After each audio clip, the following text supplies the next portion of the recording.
Antala po ang serbisyo ng kuryente sa ilang bahagi ng Pangasinan kahapon, Mayo 14, bunsod po ng pagnipis ng supply ng kuryente mula sa National Grid Corporation of the Philippines or NGCP.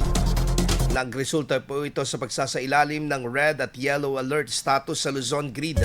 Mula kahapon, diretso po ang abiso ng mga electric service providers sa lalawigan upang mapaghandaan ng mga consumer ang pagkakaantala na sa serbisyo at ipinatutupad na magkakaibang oras na rotational brownout. Batay sa datos ng NGCP, nasa 12,464 megawatts kahapon ang available lamang na capacity habang 12,877 megawatts ang peak demand. Dahilan upang umabot sa 4,459 megawatts ang hindi available na grid.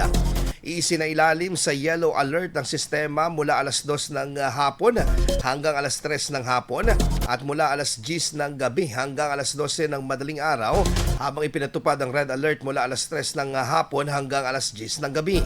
Dagdag ng tanggapan na kabilang sa mga sanhi po ng pagbaba ng supply ang 15 power plants na nasa force outages mula Mayo at isang planta mula Abril, 3 mula noong Marso at 4 mula noong Enero. 3 mula sa 2025, 2 sa 2024 at isang planta ang naging offline ng 2019.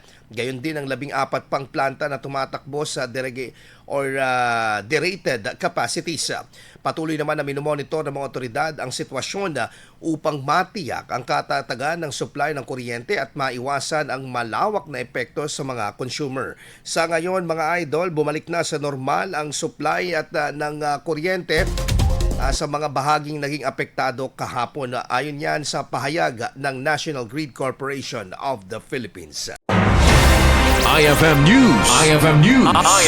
IFM News.